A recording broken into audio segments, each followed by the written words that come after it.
안녕하세요. 다솜 도배방입니다. 오늘은 스티로폼 위에 도배 시공을 한 현장을 도배하는 현장을 소개를 해드릴게요. 일단 지금 현장에 왔는데 그 외벽 쪽이나 창가 쪽은 워낙 이제 추우니까 오래된 집 같은 경우는 스티로폼을 시공을 많이 하시죠. 그런데 단점이 뭐냐면은 지금 보시는 것처럼 이제 그 스티로폼 두께가 꽤 있죠. 이렇게 스티로폼이나 아이소핑크나 이런 것들은 시간이 지나면서 떨어져요.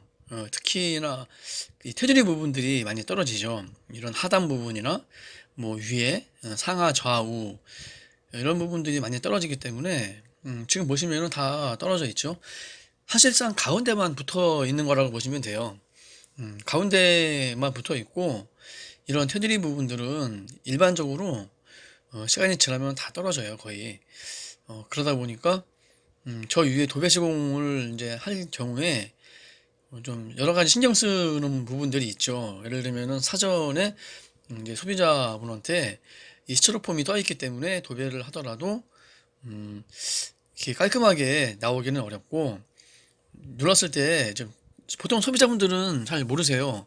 저 스티로폼이 있는지 없는지를 잘 모르시고 그냥 벽지가 떠 있으니까 벽지가 떠 있는 것 같다 이렇게 이제 이야기를 하시는데 그거를 도배하기 전에 미리 알려주셔야 돼요. 스티로폼이 있는데 스티로폼을 제거하고 도배하기가 어렵다.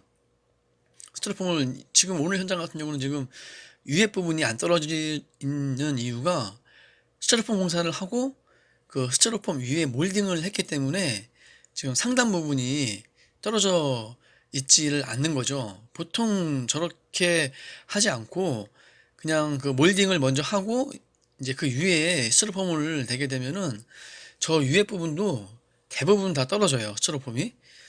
그래서 스티로폼 공사는 사실상 하자가 많이 날 수도 있고 그래서 좀 신경이 많이 쓰이는 이제 시공이죠. 그런데 이렇게 이제 네바리 자국이나 이런 거는 좀 오래됐거나 그러면은 이제 표시가 많이 나니까 뜯어내고 이제 네바리를 새로 이제 걸어주는데 그 스티로폼 위는 일반 풀로는 붙지를 않죠. 그러다 보니까 저런 식으로 본드를 먼저 발라주고 그 위에 이제 네바리 작업이나 벽지를 붙여야 온전히 붙어 있지.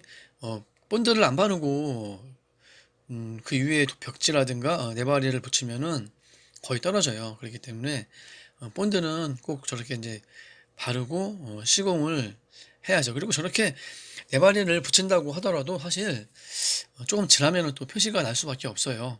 그리고 오늘 작은 방 이제 이쪽 천장이 이렇게 얼룩이 져서 작은 방 천장을 도배를 하게 됐는데 일단 표면적으로는 그냥 물이 좀 샜거나 해서 얼룩이 진 것처럼 보이죠.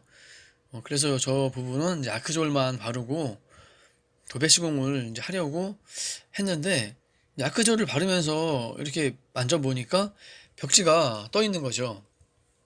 저렇게 벽지가 떠 있는 부분은 물론 도배를 그냥 해도 안 떨어질 확률도 있어요. 하지만 그거는 이제 반반이다 보니까 나중에 하자가 날 수가 있죠. 그러니까 이렇게 오래된 집들은 석고보드가 아니라 합판이 다 벗겨져요. 벗겨지다 보니까 이렇게 눌렀을 때 떠 있는 부분이 많아요. 하지만 저거를 다 뜯고 하게 되면은 도배가 불가능하죠. 그러니까 저렇게 손으로 만졌을 때 좀 불안하다 싶은 데는 뜯고 도배를 해야 안전하게 도배를 할 수가 있죠. 그래서 아크조를 바르다가 저 부분은 어, 벽지를 안 뜯으면은 이제 하자가 날 것 같아 가지고 뜯고 그리고 저런 이제 오래된 합판은 도배를 그냥 하면은 거의 100% 배어나오죠. 누렇게 아크졸만 바르고 해도 배어날 확률이 높아요. 그러다 보니까 아크졸과 벽지 초배를 한번 하고 도배를 해야죠. 이렇게 보시면은 오래되다 보니까 이런 식으로 다 벽지가 뜨는 거죠. 뜨고 벽지가 뜨는 이유 중에 하나는 저 합판이 일어나죠. 저런 합판은 지금은 이제 쓰지는 않는데 사용을 안 하고 있죠. 하지만 옛날에 보통 20년 전에, 뭐 30년, 20년 전에는 합판을 많이 사용했죠. 그리고 지금 거실 쪽에 보면은 이런 식으로 벽지가 떠 있어요. 이거는 이제 일단은 뜯어내야 되는데, 지금 보석을 보시면 저렇게 합판이, 이제 베니 합판이 저렇게 이제 오래돼 가지고 떠 있는 상태예요. 저렇게 떠 있는 부분을 지금 전체적으로 뭐 군데군데 많이 떠 있는데, 저거를 다 뜯어내고 도배를 하면은 안 되죠. 도배 두 번, 세 번 해도 색깔 변하고, 저 또 합판이 오래되다 보니까 다 이제 부서져 있는 상태예요. 그래서 이런 경우는 이제 가운데 부분은 다행히 잘 붙어 있어요. 그래서 가운데 부분이 붙어 있으니까 떠 있는 부분, 특히 이런 테두리 부분 쪽은 이제 어느 정도만 저렇게 제거를 하고, 실리콘으로 그 벽지가 안 떨어지게 더 이상 저렇게 이제 붙잡아 주는 거죠. 붙잡아 놓고 저 실리콘으로 이제 더 이상 진행이 안 되게끔 해 놓고, 저 위에 벽지를 뭐 한 번 정도 초배를 해 주고 아크저울을 바른 다음에 도배를 해야죠. 그렇지 않으면은 색깔이 100% 변하죠. 예, 그리고 이 집이 오래되다 보니까 이렇게 벽면 곳곳에 금이 많이 가 있어요. 그래서 일단 이렇게 금이 간 부분들은 네바리 작업을 해줘야죠. 그런데 이런 식으로 심하게 벽지 주름이 잡혀 있는 경우는 이제 벽지를 저렇게 좀 어느 정도 뜯어내고 네바리 작업을 해야죠. 그렇지 않고 그냥 석고보드 위에라든가 그런 부분에 네바리가 틀어져 있는 경우는 보통 뭐 칼집만 내고 해도 그냥 무난히 도배 시공이 가능해요. 하지만 이렇게 자국이 심하게 난 경우는 최대한 저 벽지를 제거를 하고 도배를 해야 그 네바리 자국이 표시가 안 나죠. 이렇게 보통 금이 간 부분들은 네바리 작업을 안 하면은 저렇게 또 찢어져요, 금방.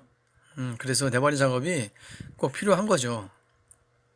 그리고 이 네바리 작업 같은 경우는 네바리 작업을 한 부분 위에 도배는 너무 세게 밀면은 저 네바리가 떠 있는 부분이기 때문에 또 주름이 잡힐 수가 있죠. 그래서 저렇게 네바리를 걸은 부분의 도배 시공은 너무 한쪽으로만 밀고 밀어가면은 저 네바리 자국이 또 표시가 날 수 있어요. 그러니까 네바리가 걸려 있는 부분은 조금 다른 면보다는 조금 부드럽게 밀고서 도배 시공하는 게 네바리 자국 표시가 안 나게 하는 방법이죠.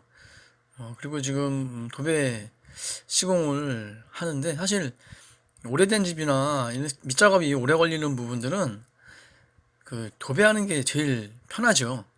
도배하는 게 제일 편하고 일단은 다 마감을 했어요. 마감을 했고 청소까지 다 끝난 상태고, 그리고 이 거실에 떠 있는 부분들, 이 부분들은 이제 변색은 다행히 아직 뭐 되진 않았어요. 왜냐면 다 뜯어내고 벽지를 뭐 한 두 번 발랐어요. 너무 심해가지고.